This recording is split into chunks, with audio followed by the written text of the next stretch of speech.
Bonjour tout le monde, j'espère que vous allez bien.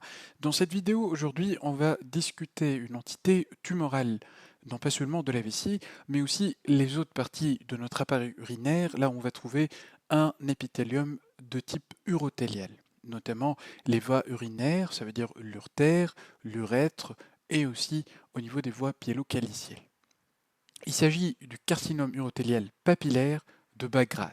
Déjà à partir de ce nom, on peut savoir qu'il s'agit d'un carcinome, ça veut dire d'une tumeur maligne épithéliale. De quel épithélium est-ce qu'on parle? C'est bien évidemment notre urothélium. C'est une tumeur papillaire et donc l'architecture qu'on va observer, elle va être papillaire, donc faite de papilles. Elle est de bas grade car elle montre des anomalies cytologiques et architecturales qui sont minimes. Ça sous-entend qu'il y a un autre versant qui correspond au carcinome urothélial papillaire de haut grade, qu'on va discuter bien sûr dans une autre vidéo. Et cette entité, elle se situe en fait entre deux lésions. Le haut grade, que je viens de citer, et le néoplasme urothélial papillaire de faible potentiel de malignité qu'on a déjà discuté sur une vidéo qui est déjà disponible sur la chaîne. Donc on va essayer de voir les caractéristiques, que ce soit sur le plan architectural ou cytologique, qui vont nous permettre de poser ce diagnostic. On va le voir sur une série de 3 lames virtuelles et on va commencer par cette lame.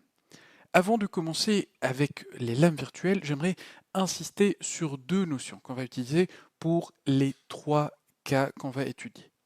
La première information que j'aimerais mentionner, c'est que lorsqu'on est en train d'évaluer les atypies cytologiques, il faudra faire attention au choix de la papille qu'on est en train d'évaluer. Parce que des fois, l'incidence de coupe, ça va modifier le degré d'atypie et donc on va tomber sur une ou bien une sous-estimation du degré d'atypie. Deuxième information, lorsqu'on est en train d'examiner les cellules de notre papille, il faudra éviter de vérifier les atypies au niveau des cellules superficielles. Et ceci est dû au fait que les cellules superficielles, qu'on appelle également les cellules en DOM, quand elles sont présentes au niveau de papilles d'un carcinome urothélial de bas grade, elles montrent souvent des atypies qui sont plus marquées. Et donc, on va risquer de surestimer les atypies au niveau de notre lésion. Donc, on va commencer par cette lame virtuelle. Il s'agit de copeaux de résection, tous les fragments qu'on est en train d'observer ici, qu'on a réalisés lors d'une cystoscopie. Cette cystoscopie a été motivée par la symptomatologie qu'a présentée le malade, qui était des hématuries. Les hématuries, au cours des néoplasmes papillaires, sont le plus souvent secondaires au détachement de papilles à partir de la lésion initiale. Et donc on voit très bien la présence de structures papillaires qu'on voit déjà au faible grossissement, toutes les structures qui sont allongées et qui contiennent au niveau de leur centre des axes fibrovasculaires, ça veut dire une partie qui est éosinophile, ça correspond à des papilles. On les voit ici, au niveau des gros fragments également, donc on voit les détachements de structures qui rappellent un peu la forme de doigts. On va essayer d'agrandir un peu, et là je confirme la nature, si on va dire, conjonctivo-vasculaire de la partie centrale de la papille, avec la présence de lumières qui correspondent à des lumières de vaisseau, et puis de part et d'autre, on a une partie qui est éosinophile qui va correspondre au tissu conjonctif. Alors de part et d'autre de cet axe, on a notre épithélium, franchement hyperplasique, vu l'augmentation du nombre de couches de cellules qu'on est en train d'observer, et puis on va agrandir un peu davantage pour voir les cellules, qu'est-ce qu'elles présentent comme anomalie cytologique. Première remarque, en observant à ce grossissement, je vois très bien qu'il y a une certaine variation concernant la forme et le volume des noyaux, mais cette variation n'est pas très marquée. C'est une petite variation de forme et de taille des noyaux. Mais généralement, les cellules entre elles, elles restent assez monomorphes. Ça veut dire qu'elles se ressemblent quand même entre elles. Concernant la polarité maintenant, la polarité, je vois très bien qu'elle n'est pas du tout respectée. Alors je vois qu'il y a certaines régions, par contre, qui présentent un petit respect de cette polarité. Regardez par exemple au niveau de ces parties, là où je vois des cellules qui gardent des noyaux de forme ovalaire et qui sont dirigées de façon perpendiculaire à la membrane basale.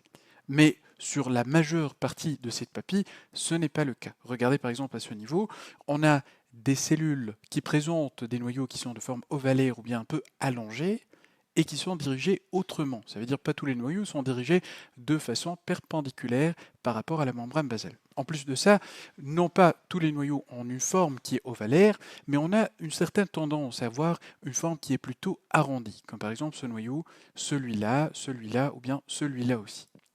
Concernant la chromatine, elle reste assez fine et peut montrer un petit nucléole qui est assez fin au centre du noyau. On peut observer, comme pour ce noyau, la présence de deux nucléoles, mais les deux restent de taille assez petite.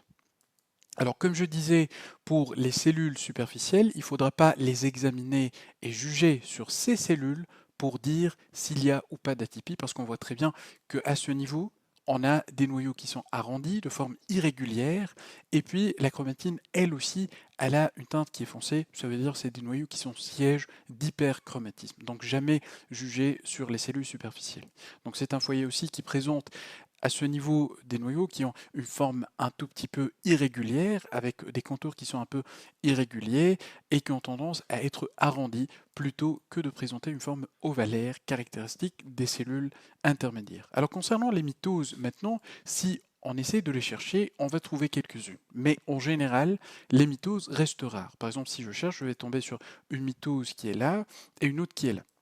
La règle qui doit être respectée, c'est que ces mitoses ne doivent pas dépasser la moitié profonde de notre épithélium. Alors rappelez-vous que pour le néoplasme papillaire urothélial de faible potentiel de malignité, on avait dit que les mitoses doivent être cantonnées à la couche basale. Cette condition n'est plus respectée au niveau de ce néoplasme et donc on voit comme par exemple à ce niveau une mitose qui est au niveau de la partie moyenne de l'épithélium, mais sans dépasser la moitié profonde. Et donc je suis toujours en présence d'un néoplasme qui est de bas grade, et donc pas un carcinome urothélial de haut grade.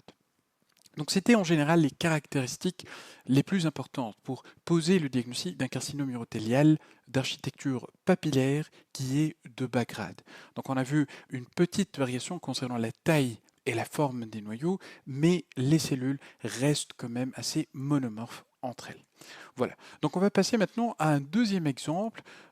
Et ici, pour cet exemple, il ne s'agit pas d'une résection qu'on a réalisée au cours d'une cystoscopie, mais plutôt d'une résection de la vessie en entier, ce qui correspond à ce qu'on appelle la cystectomie. Donc on a pris notre vessie et lors de l'examen, on tombe à l'étape de macroscopie sur une lésion qui est bourgeonnante, d'aspect papillaire, qui faisait protrusion au niveau de la lumière de la vessie, et on a pris un prélèvement au niveau de cette paroi. Alors on voit ici les différentes couches de notre vessie. En allant depuis la partie la plus éloignée par rapport à la lumière, je vais commencer par ce tissu graisseux qui correspond à l'adventice. Et puis après, on voit l'apparition de faisceaux musculaires lisses qui correspondent au détruseur, qui est le muscle principal ou bien le muscle propre de la vessie. On voit également quelques faisceaux de ce muscle à ce niveau, et puis on voit du tissu graisseux sous forme de lobules qui sont déposés entre les faisceaux musculaires, que ce soit à ce niveau ou bien à ce niveau. Rappelez-vous que c'est tout à fait normal de trouver un tissu graisseux au niveau de la musculaire propre de la vessie, avec également des éléments lymphoïdes en nodules qu'on est en train d'observer. Alors concernant la superficie, ça veut dire la partie la plus proche de la lumière qui est à ce niveau. On voit qu'on a une prolifération. Cette prolifération a nettement une structure ou bien un aspect qui est papillaire, avec même à ce grossissement la visibilité sur la partie centrale qui correspond aux axes fibrovasculaires ou bien conjonctivo-vasculaires, c'est la même chose, de ces papilles. Alors, première remarque qu'on avait discuté au tout début, il faudra bien choisir sa papille. Par exemple, je vais essayer d'agrandir au niveau de cette partie. J'ai l'impression que c'est une papille qui est bien coupée, avec son axe au centre et puis l'épithélium tout autour. Alors je vais passer un plus fort grossissement pour évaluer mes cellules. Et là, le deuxième message, je ne dois pas voir les cellules qui sont en périphérie, ça veut dire les cellules superficielles. Alors je vois ici un épithélium qui est fait de cellules qui gardent toujours un aspect assez monomorphe. Presque toutes les cellules se ressemblent entre elles avec une toute petite variation. Alors ce qu'on voit, c'est que la polarité, elle est perdue. On a totalement perdu cette disposition perpendiculaire des cellules de mon épithélium par rapport à la membrane basale, avec également une tendance des noyaux des différentes cellules à avoir une forme plutôt arrondie, plutôt qu'une forme normale qui est ovalaire. La chromatine, elle reste assez fine. Elle peut montrer, comme on le voit ici, de petits nucléoles, que ce soit pour ce noyau ici ou bien pour ce noyau ici. Et on a également quelques figures de mitose qui restent assez rares. Je cherchais tout à l'heure, j'ai trouvé quelques-unes, mais elles sont assez rares et elles étaient limitées à la moitié profonde de l'épithélium. Donc voilà un exemple du joli papille qui présente l'aspect qu'on va utiliser ou bien qu'on doit avoir pour poser le diagnostic d'un carcinome urothélial papillaire de bas grade. Alors je vais vous montrer juste à côté un aspect assez trompeur qui est secondaire à l'incidence de coupe. C'est pourquoi on avait dit au tout début qu'il est important de bien choisir la papille qu'on doit examiner. Alors ici, c'est une région qui montre un revêtement urothélial qui est coupé de façon tangentielle. Et là, on voit que l'aspect, il a changé. En comparant cette partie-là avec celle-là, on voit que la partie en haut, elle représente des atypies qui sont beaucoup plus marquées. Et en plus de ça, cette incidence de coupe va passer par les noyaux de façon différente les uns par rapport aux autres, et donc ça va donner une variation de forme et de taille des noyaux. On va trouver des noyaux qui sont de petite taille, par exemple à ce niveau ou bien à ce niveau, et d'autres qui sont de grande taille. Et donc ça va donner une impression trompeuse d'un pléomorphisme, qui lui, normalement, est caractéristique d'une tumeur de haut grade. Et donc, il faudra éviter l'examen de ces régions afin de poser le diagnostic des atypies cytologiques. Une autre information que j'aimerais mentionner, c'est que dans les lésions de carcinome papillaire urothélial de bas grade, on a toujours la cohésivité entre les cellules qui est respectée. Ceci est une condition qui ne va plus être respectée dans le type de haut grade, ça veut dire dans le carcinome urothélial papillaire de haut grade. Alors je passerai maintenant à un dernier exemple, et il s'agit ici d'une résection d'une petite lésion au niveau de la vessie, bien sûr sous forme ou bien par voie cystoscopique. Alors on voit que la majorité du prélèvement, elle porte sur notre chorion, qui est assez œdémateux. Je peux le savoir en visualisant ces régions qui sont assez claires. Et puis on voit également la présence de quelques vaisseaux qui sont congestifs, quelques amas lymphoïdes, et je vois également des vaisseaux musculaires lisses, ce qui va correspondre à une couche qui est inconstante. Ça veut dire qu'on ne va pas trouver tout le temps au niveau des prélèvements, au niveau de la vessie, qui correspond à notre musculaire muqueuse. En surface, on voit très bien une prolifération qui est d'aspect papillaire. On voit très bien ces projections en forme de doigts qui rappellent un peu l'aspect des villosités qu'on trouve par exemple au niveau de l'intestin grêle. Alors on va agrandir par exemple au niveau de cette partie pour voir notre épithélium. Et là, en examinant à ce grossissement les noyaux, je vois qu'ils sont assez monomorphes, ils se ressemblent entre eux, et puis il y a sûrement une certaine variation de taille et de forme. Bon, concernant la forme, on a des noyaux qui sont ovalaires et d'autres qui sont arrondis, et concernant la taille, il y a des noyaux qui sont de petite taille, par exemple à ce niveau, et d'autres qui sont de plus grande taille. Mais la variation, elle est minime. En plus de ça, si on parle polarité, on a une perte de la polarité qui est assez manifeste. On ne garde plus cet aspect qu'on avait appelé sur l'ancienne vidéo, l'aspect rond torrent, où on a toutes les cellules qui sont dirigées dans un sens qui est perpendiculaire à la lame basale qui est à ce niveau, qui suit cette direction-là. Si je cherche les mitoses, bien sûr, ça va être limité au niveau de la moitié profonde de l'épithélium. Et sur cet exemple, on a l'impression d'avoir une abondance du cytoplasme pour les cellules tumorales qui forment cet épithélium. Alors on voit très bien un aspect assez monomorphe des cellules. La chromatine reste régulière, assez fine au niveau des noyaux. Les mitoses, on ne les a pas en abondance et ça reste limité à la moitié profonde de l'épithélium. Donc on a tous les critères pour dire qu'il s'agit d'une lésion papillaire, carcinomateuse, urothéliale de bas grade. Donc c'était la fin pour les lames virtuelles, j'aimerais passer maintenant à la présentation. Pour le carcinome urothélial papillaire de bas grade, je vous mets bien sûr en description les différents liens pour les lames virtuelles et comme on a vu au tout début, il faudrait bien choisir les papilles qu'on doit examiner, ne pas interpréter une région qui est coupée de façon tangentielle et aussi ne pas interpréter des atypies sur des cellules superficielles. Il s'agit d'un néoplasme urothélial papillaire qui montre des anomalies minimes, que ce soit sur le plan cytologique ou architectural. Et donc c'est pour ça qu'on l'a appelé de bas grade. Déjà l'appréciation, ça commence par l'évaluation au faible grossissement, en évaluant bien sûr l'aspect des papilles. Et là, j'aimerais mentionner un élément que j'ai oublié de dire, c'est que les papilles sur un carcinome qui est de bas grade, c'est des papilles qui sont assez simples. Et donc on n'aura pas beaucoup de ramifications et pas beaucoup d'anastomose non plus entre les papilles. Concernant l'épidémio et la clinique, la moyenne d'âge lors de l'atteinte par ce carcinome de bas grade est de 70 ans avec une prédilection masculine. L'hématurie, qu'elle soit micro ou bien macroscopique, c'est le principal signe de cette pathologie. La cytologie urinaire, elle peut montrer parfois les papilles qui sont détachées ou bien des amas de cellules urothéliales.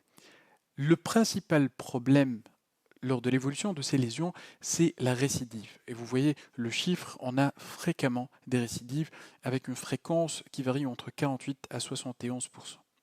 Macroscopiquement, quand on va observer la lésion sous cystoscopie, on va observer des franges qui sont exophytiques et qui peuvent être soit uniques ou multiples, et ils sont de taille très variable. Microscopiquement, comme on a vu, les cellules, elles ont une taille qui est plus ou moins monomorphe et sans pléomorphisme ni nucléomégalie, ça veut dire sans augmentation importante de la taille du noyau.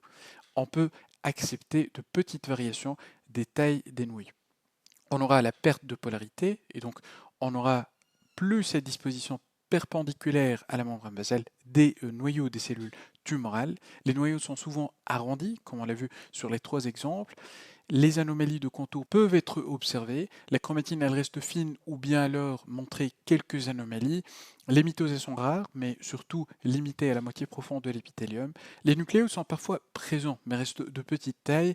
Et puis, les cellules restent toujours jointives. Et donc, on n'aura pas cette discoïsivité qu'on aura observée dans les lésions de haut grade. Concernant le différentiel, ça comporte la lésion qui est moins méchante, qui est le néoplasme papillaire urothélial de faible potentiel de malignité, dont les atypies sont absentes ou alors très minimes, beaucoup moins importantes que ce qu'on a observé au niveau de cette lésion.